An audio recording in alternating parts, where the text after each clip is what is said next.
my name's Jack Gasker. I live in the Witterings, in Sussex, across from you. Yeah. Okay, brilliant. And do you want to tell me a little bit about what you are doing?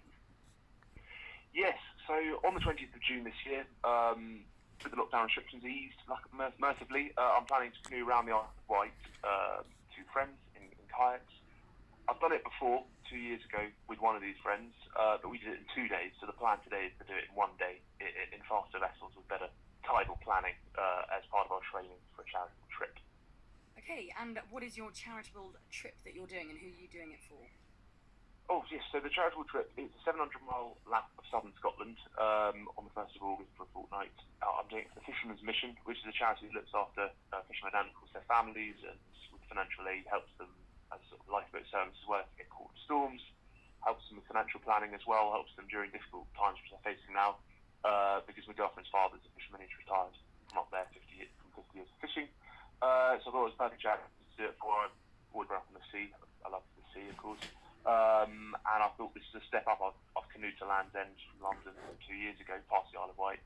So this is a step up, and this training day is going to be really exciting. I love the Isle of Wight. I love the conditions of the Solent as well.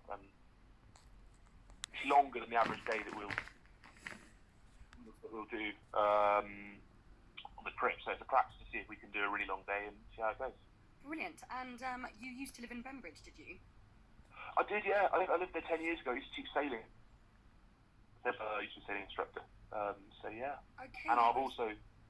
Sorry, carry on. Sorry, Jack, carry on. Oh, so sorry. And I've also, when I was 14, I sailed over to Seaview in a topper. I aimed for a ride, but obviously didn't know much about the tides and those.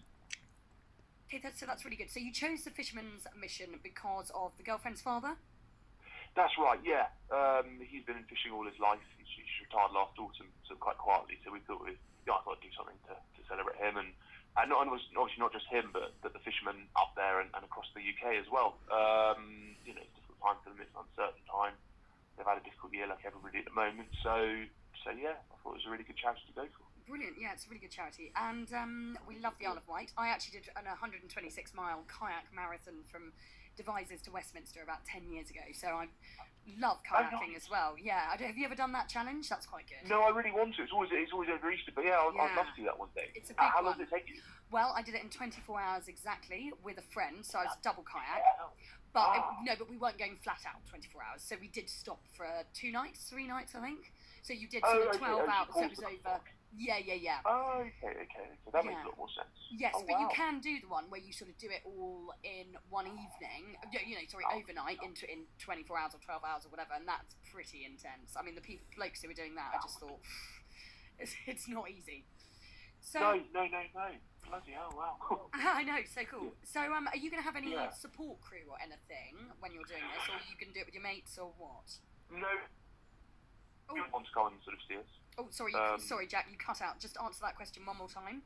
Yeah, no, we haven't planned a support crew. What we have planned, obviously, on the safety side is very important in the Solent.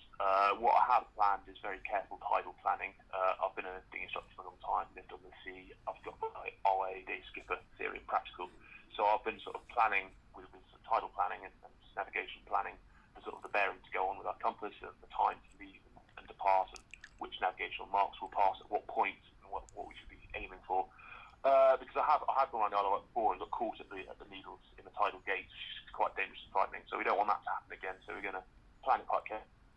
Yes, certainly not. And the tidal times, yes, because I swim in Newtown Creek a bit, so you do have to try and get the tidal times right, don't you? Because all of my stuff the other day nearly got swept away into the Solent, and I thought, oh my god. Oh god, well exactly. In that part of the Solent, that's as you know then I guess, of course, is the strongest part because you've got the 4 or 5 knot tide at the wrong time of the tide, and you really get drifted. So we're really planning that, and I had a bit of a difficult time there last time, so I'm sort of like, right, really plan that bit.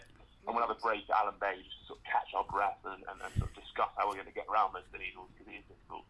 And then press on round and got to get back in time for dusk. The tide will be a bit against us on the way back round, but then it will take us round Ventnor and that sort of way. St Catherine's Point will pick up and bring us round home. So we've got to get there before it's dark, obviously, and we've got VHF radio, PLB, location beacon, call the Coast Guard as well to inform them of the plan and go from there. Yeah.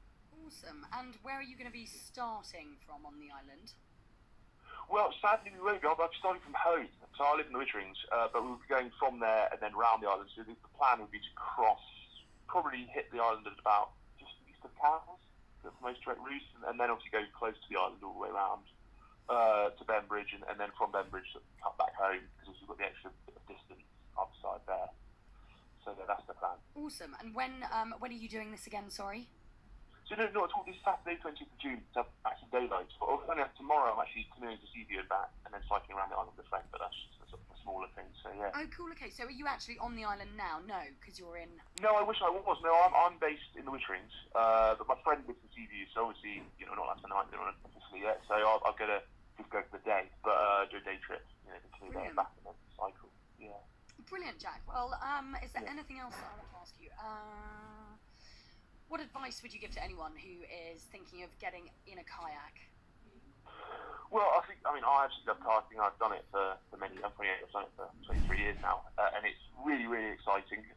It's really thrilling. There's no better way to see the countryside and coastline, particularly somewhere like the Isle of Wight, than by boat. It is absolutely amazing. I really recommend it. It's a great sport. It's very sociable because a lot of people like kayaking. You can meet people. They're quite impressed when you've gone somewhere. Your other vessels are very friendly. There's a good sort of code amongst people on the sea. But of course, you've got to. It's got to be safe. You've got to do what you can do. So you've got to be careful, particularly in the zone and with the tide. So if you're new to it, don't go far out. Don't go beyond a quarter of a mile, half a mile.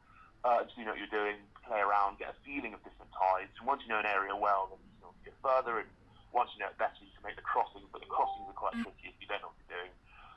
And just look at the shipping. There's lots of things to think about. I think that's part of the beauty of that thing. Yeah.